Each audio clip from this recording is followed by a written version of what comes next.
Hey guys, John here, and in this video I'm going to be going over all things CBO.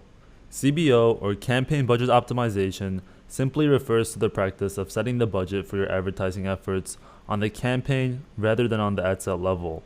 This is a feature that was first rolled out in November of 2017. Initially, CBO performance wasn't that great. Many advertisers preferred using ad set budgets because CBOs were often unpredictable.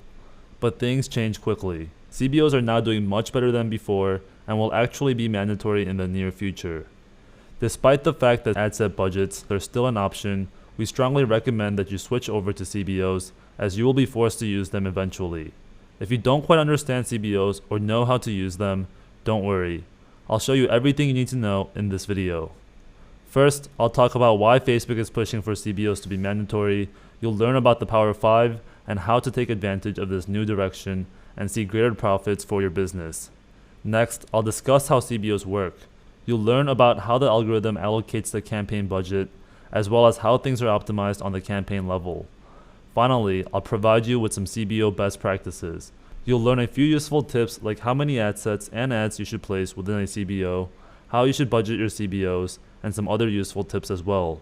Let's get to it.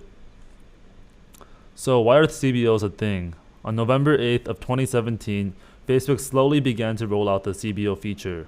Their goal was simple: make the Facebook ads platform easier to use so that anyone can run ads regardless of experience. Currently, the learning curve to effectively run Facebook ads is fairly high. You have to be familiar with the machine learning algorithm, campaign structures, and various nuances of the platform. Even after figuring all of that out, you still lack one thing: experience. Facebook is by far the most volatile platform when it comes to results, and it can be difficult to understand what to do about fluctuations in performance unless you've been doing this for years. When do I turn off my ads? How much should I spend before moving on to a different product? And how do I scale are among the most common questions that beginners have, none of which can be easily answered.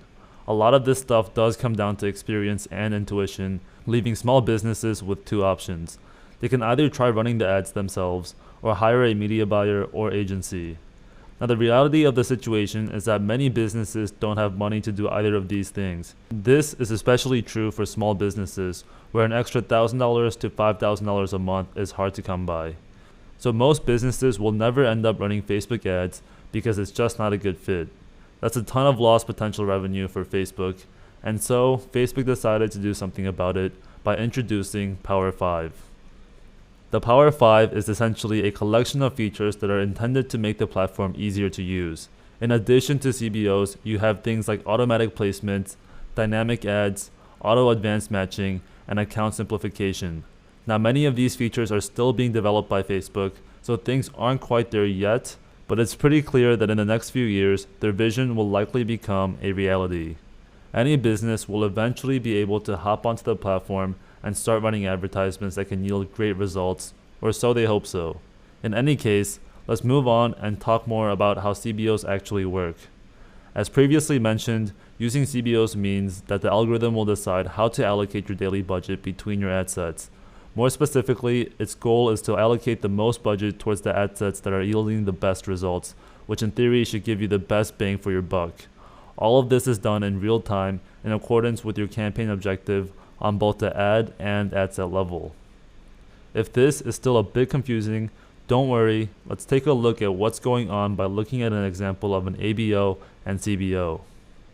In the image, we have two campaigns, one ABO and one CBO. Each of them has 3 ad sets and will spend $30 a day.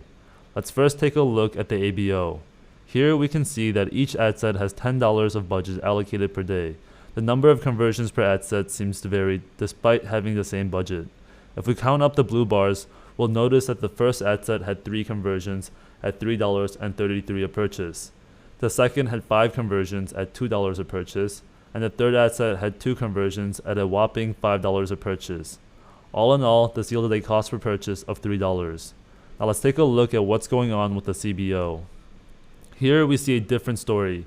Ad set number 1 and ad set number 2 spent $7 and $5 respectively, yielding a cost per purchase of $2.33 and $2.50 respectively.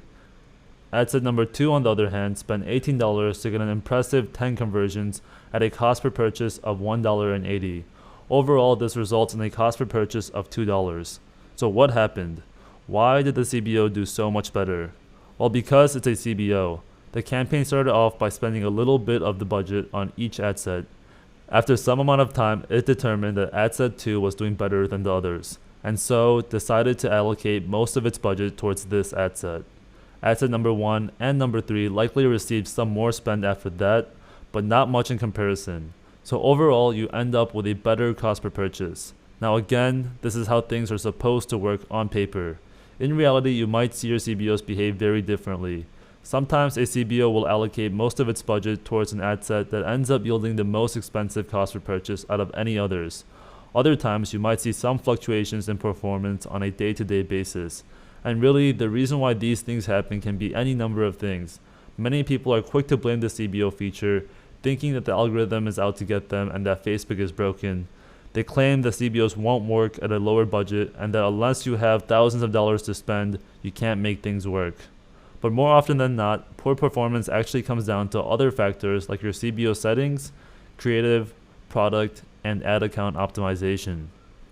We'll be covering the other factors like creative and account optimization in the next module, but let's briefly take a look at a few CBO best practices to make sure you get the most out of your campaigns. So best practice number 1, use a maximum of 1 ad set per $15 of spend. So if your CBO budget is $50, you can have a maximum of 3 ad sets. The point of this rule is to make sure that each of your ad sets will get enough spend on it to optimize properly on the ad set level. Number 2, you can have a maximum of 1 ad per $5 of spend. This means that if your CBO budget is $50, you can have a maximum of 10 ads total. If you evenly disperse this across 3 ad sets, that means each ad set will have 3 ads each, which also means you can test 3 creatives. Don't test 9 different creatives when doing so. Again, the point of this is similar to the previous best practice. You're trying to make sure that each ad gets a decent amount of spend so that Facebook knows which one to display more often. Number 3, don't be too quick to turn off ad sets within a CBO. If you notice that a lot of the budget is moving towards one ad set that isn't actually delivering good results, I would give it at least 2 days before deciding if you want to turn it off. Sometimes Facebook just needs time to optimize correctly. Facebook's AI uses historical data from its entire database as well as real-time data to try and deliver ads using the targeting and interest that it thinks will perform best. Now, I would say most of the time, the AI is far smarter and efficient than a human and will actually deliver better results than manually modifying ad sets, but it certainly can make mistakes from time to time.